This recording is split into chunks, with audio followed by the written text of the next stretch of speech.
Welcome to Pause on Purpose, and we're jumping right into this whole series on unity in the community. Yesterday, we talked about humility as the first dashboard gauge that tells us where we're at in maintaining this thing that God has called us to, and that's unity. And remember, we said from the beginning that it's the Spirit of God when He indwells us and other believers. He gives us this wonderful gift called unity, where he breaks down every wall of division, whether it's socio-economic, racial, it doesn't matter. Those things have been removed. Anyone who tries to raise up those issues is not following the Spirit of God. They're creating a division where God says there's no division to be made. It's already been resolved. So when it comes to that unity, we first see the dashboard. We see the first dashboard gauge as humility. The second one is gentleness or meekness. Now, meekness is a description of not only our Lord Jesus in Matthew 11:29, where Jesus says, I am meek and lowly. I am lowly and meek. But there's another character in the Bible, and he's a good character, that's described as meek, and that's the person of Moses. You know, outside of Jesus in the Bible, Moses is the only other person who's described as meek.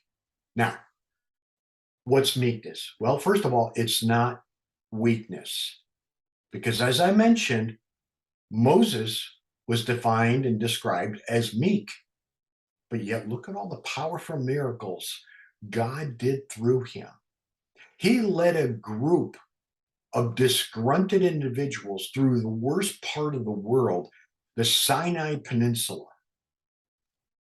He also worked through the second generation of getting them ready and prepared to enter the promised land when he himself knew he would not enter it because of an act of disobedience earlier.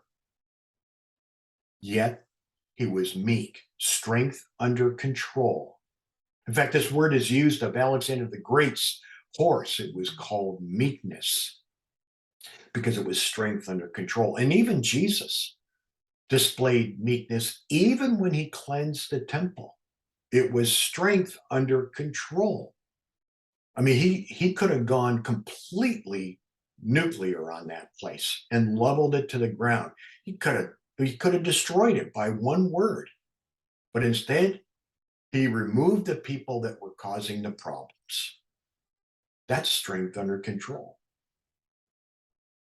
What about us? How do we demonstrate strength under control? Well, first of all, remember, these are graces given to us by the Spirit of God. It's very similar to the fruit of the Spirit. In fact, you could say that they are. That humility and gentleness and patience and love and forbearance, all these things we'll be talking about, they're all part of the fruit of the Spirit. So first of all, we can't produce it. But second of all, we know when we're not being gentle. And that's the second dashboard gauge that we have that determines whether or not we are maintaining unity. Am I being humble? Yes or no? Am I demonstrating gentleness or meekness to other people? Yes or no? If it's no, we need to stop. Meekness is absolutely strength under control. It is the gentleness of the Spirit in how we deal with others. We don't deal with them harshly. We don't deal with them impatiently, abruptly. We deal with them with great care. And we walk with them through their stages of life.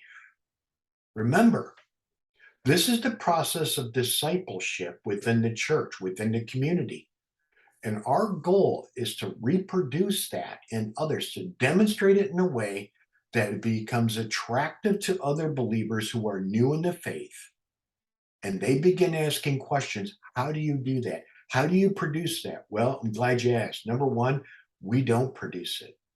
This comes only from relying on the Spirit of God, and He produces it through us. Just like He gave us unity, so He produces humility and gentleness. And then it'll show up in how we deal with people, how we treat them, how we respect them, how we speak to them. And then we go with God. Because, beloved, He goes with us.